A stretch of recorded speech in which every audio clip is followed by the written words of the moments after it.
So good evening, ladies and gentlemen. Welcome to the Victoria Memorial Hall for this wonderful event this evening, which is titled The Avatars of the Museum. May I, at the outset, request the protagonists of this evening to kindly take their seats on the dais. Mr. Sabyasachi Mukherjee, please. Director General, CSMVS, Mumbai. Dr. Jayanta Sengupta, Secretary and Curator, Victoria Memorial Hall, Kolkata. And Sri Rajesh Purohit, Director, Indian Museum, Kolkata. And along with them, I would like to request Mr. Ranjit Hoskote also to take his seat on the dais, please.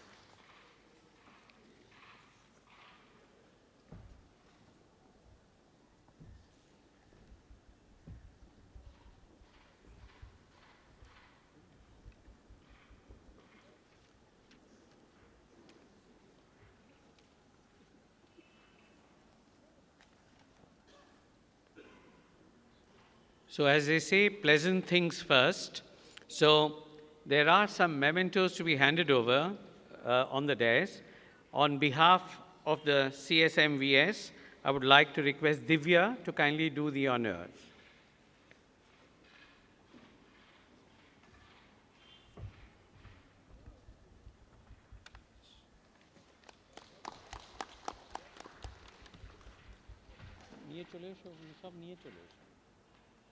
Can keep on going there.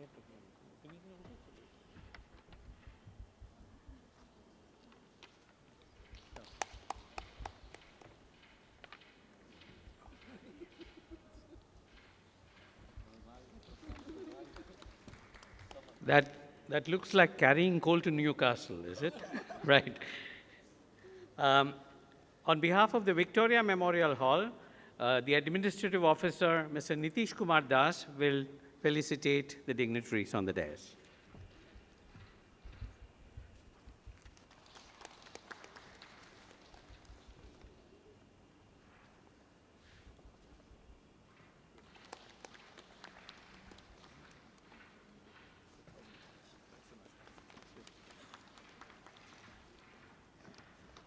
This evening's program has been conceived and put together by Mr. Ranjit Hoskote, who is, for most of you know him already, but he's a Mumbai-based poet, art theorist, and an independent curator.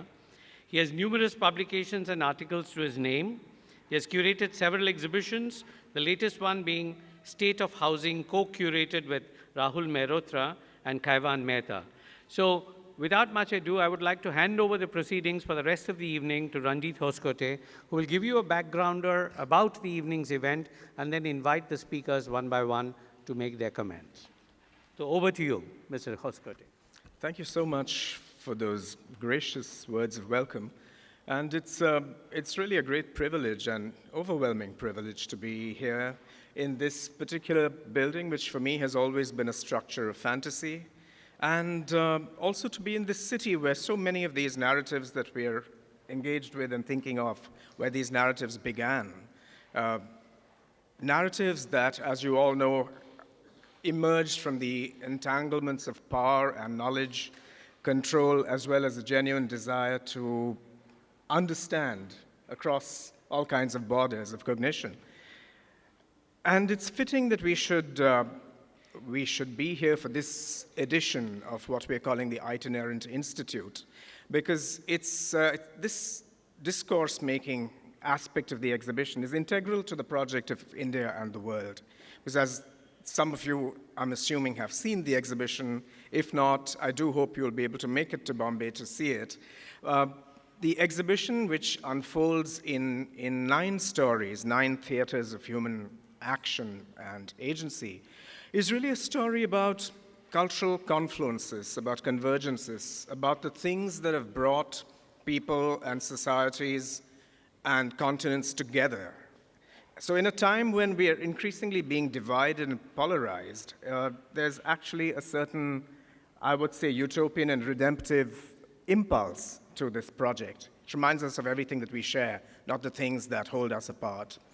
And it's also in the spirit of such an enterprise that India and the world is a trans-institutional enterprise. It marks the coming together of many different institutions, the CSMVS, the British Museum, the Getty Research Institute, the Victoria Memorial Hall, the Indian Museum, and numerous other institutions that have contributed to the making of this project. Kabir says somewhere that this body has many owners. So in the same way, India and the world has many different owners, many people who've contributed to the making of it and who can claim it. So what we thought we'd do on this platform, the avatars of the museum, is to think about the Encyclopedic Museum as a format, as a forum, as an institution that emerges from an Enlightenment project, but that yet has relevance for all of us today because of the cosmopolitan desires that it can convey. In what ways can the Encyclopedic Museum today open itself up to new audiences? How might people who are not traditionally a museum audience participate in its workings? What does a museum have to do, given its emphasis on objects and narratives, in an age that is increasingly digitized, when we're really spectral forms of ourselves? These are some of the questions that I do hope will emerge as we go along, because we have a very distinguished panel here. I'm not going to introduce to you people who we know very well indeed and who are such significant contributors to the cultural life of the city, but I'm simply going to I'm going to make a few framing remarks as I introduce the speakers. Rajesh Purohit, as you know, is director of the Indian Museum, Kolkata. Previous to this mandate, he was director of the Allahabad Museum under the Union Ministry of Culture, and before that, deputy director of the Kurukshetra Development Board, Haryana. He's been associated with many of these institutional contexts, but I like to think that so much of his work emerges from a commitment to an archaeological understanding. His early work was at Thanesar in Haryana, the ancient Mukherjee capital. Jayanta Sengupta, of course, this is truly bringing coals to Newcastle, I think. But again, someone whose contributions to culture have straddled academia and the museum world.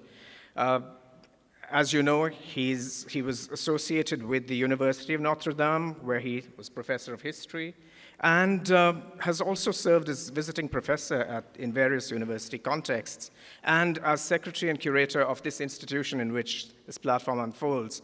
I'm sure that he will have many experiences to share with us this evening. And Mr. Mukherjee, Sabyasachi Mukherjee, is Director General of the CSMVS, and also director of the postgraduate diploma program in museology and art conservation at the CSMVS Institute, which is affiliated to the University of Bombay.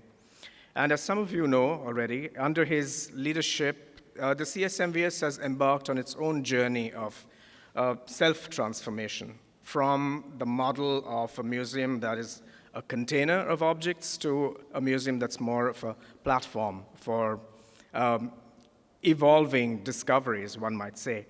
In each case, what I've tried to do is to signal precisely this straddling of the world of objects and the world of caring for objects and the world of discovery and narrative. So could I actually begin with you, Dr. Sengupta? Sri Sabyasachi Mukherjee, Sri Rajesh Purohit, Sri Ranjit Haskote. Ladies and gentlemen, a very good evening. It's an enormous privilege and honor for us to be associated with this landmark exhibition currently going on in CSMVS Bombay, the India and the world. I have seen several excellent exhibitions in various museums in my life, but I will confess that I have not seen an exhibition of this ambition and you know, this efficiency of implementation. Those of you who haven't seen this, please make sure you do catch the exhibition while it is on display in Bombay till the 18th of February. And then it is moving to the National Museum, and then we will have a chance to glimpse some of the key aspects of this exhibition in the slideshow. Okay. Now we are, broadly speaking, concerned with the Encyclopedic Museum and its career in India and its futures, the Encyclopedic Museum, as all of you know, is of course a product of the European Enlightenment, and that is our very starting premise. Insofar as the Enlightenment was a process that inculcated a spirit of rational inquiry and scientific observation and a questioning of unverifiable truths.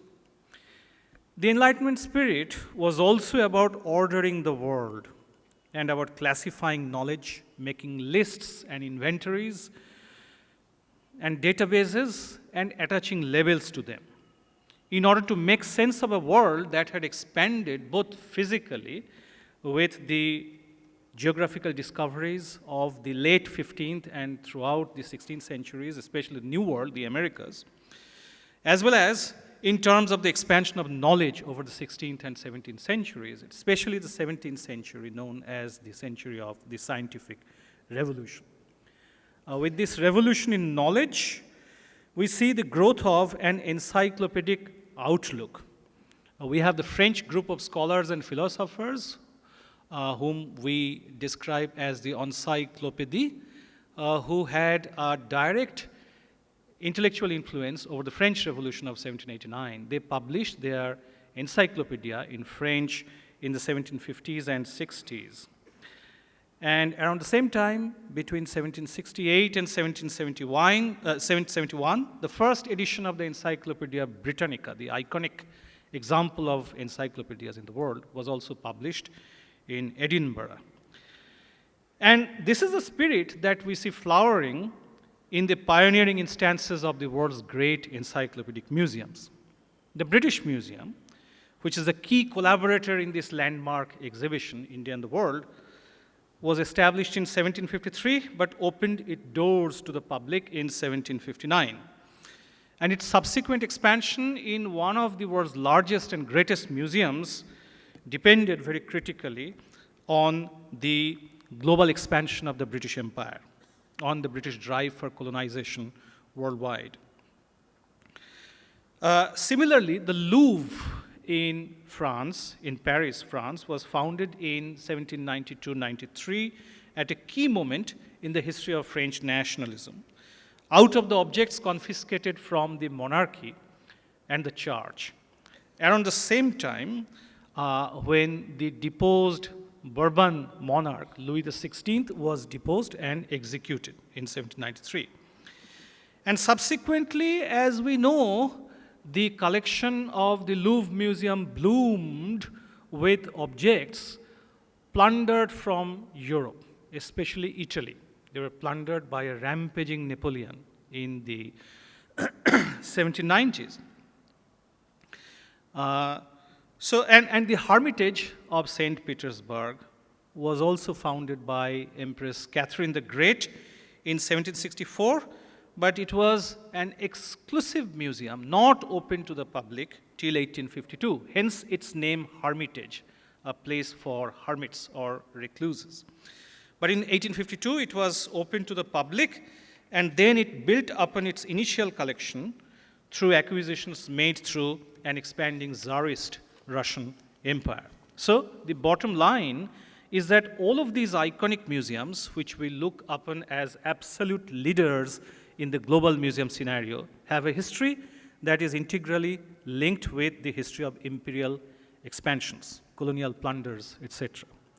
And if we had a perfect application of the principle of the restitution of cultural property today, most of these museums would be substantially empty.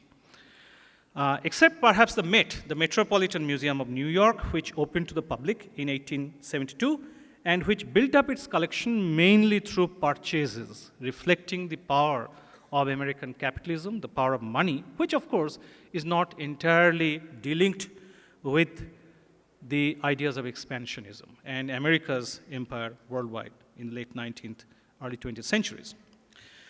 So the question is, how did this idea of the encyclopedic museum pan out in India, which was a colony and a periphery as distinct from the imperial metropole? And the person, the scholar who knows most about this is actually sitting here, Professor Tapati Ghodhakurta, who has written extensively on this.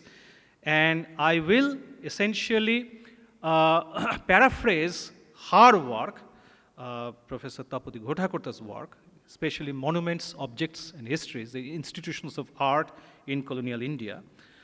The first museum in colonial India, of course, the Indian Museum, originally the Imperial Museum, was conceived as an imperial museum that would hold a representative Indian collection. And the key word here is representative.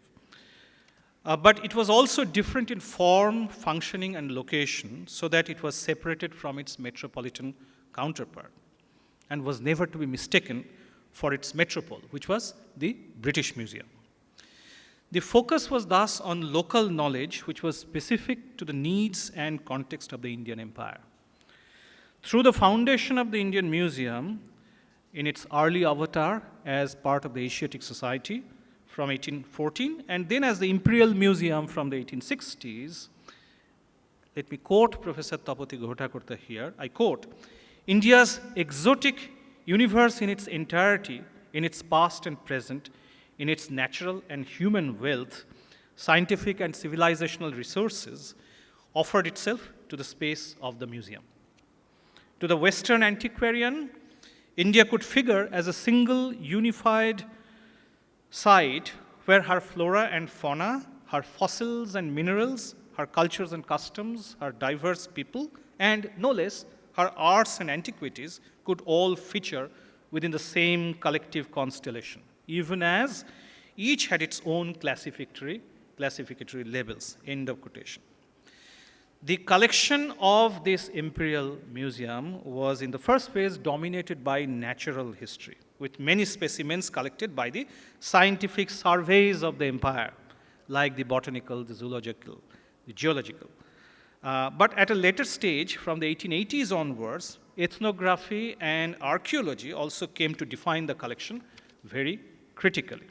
Thus, gradually, the Indian Museum, which it was my privilege to be associated with for a little more than 2 years, it evolved as a museum which displayed, on the one hand, archaeology, anthropology, and art, which are still 3 of its core wings, and on the other hand, its natural history collection, which was and still is a conglomeration of objects belonging to the botanical, zoological, and geological surveys of India.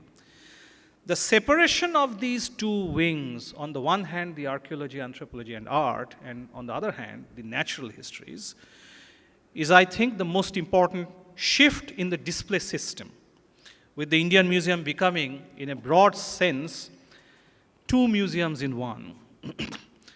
With the catch-all, blanket-like imperial perspective, the imperial encyclopedic perspective of the empire out of the way, the Indian Museum has become a sort of an internally divided collection under the administrative control of 2 different ministries. Culture, which is our parent ministry, and Ministry of Environment and Forests, which looks after the other surveys. Accession registers are different because proprietorship is now deemed to be different, no longer like it was in the empire. With the size of the Indian Museum collection, which is estimated at approximately 108,000, not counting the natural history objects. It hasn't happened here like the British case, where the natural history collection of the original British Museum was separated in the Natural History Museum in the 19th century. So we, the wards of the Ministry of Culture, fight these battles with the wards of the Ministry of Environment Forests, with the botanical survey, with the zoological and the geological surveys for our share of claim to the limited space available in the Indian Museum campus. During my time, I fought this battle, and Rajesh ji has now very gleefully inherited this fight. So the struggle continues. But how about the Victoria Memorial Hall? In the Victoria Memorial, we have no pretension to being an encyclopedic museum, because we are not. We are smaller in size, and our collections focus almost entirely on the period from the 18th century to the first decades of the 20th century. So we are essentially a modern South Asian history museum. We have no archaeology whatsoever. of archaeology, there are approximately 80,000 objects in the Indian Museum. We have none of those.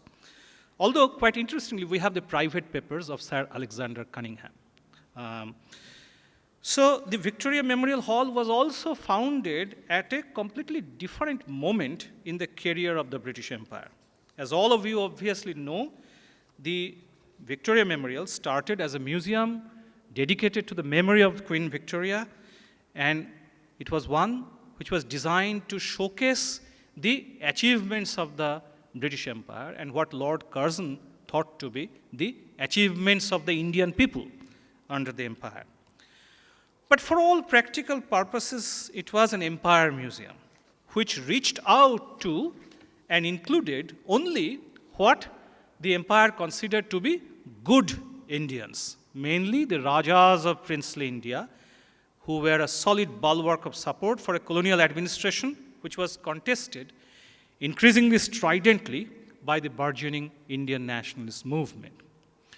Thus, while even some of the heroic, and I'm using the word heroic within quotation marks, while even some of the heroic Indian adversaries were co-opted in these imperial repositories, and the most obvious example in the Victoria Memorial is Tipu Sultan, about whom we have many, many objects, ranging from his diary on the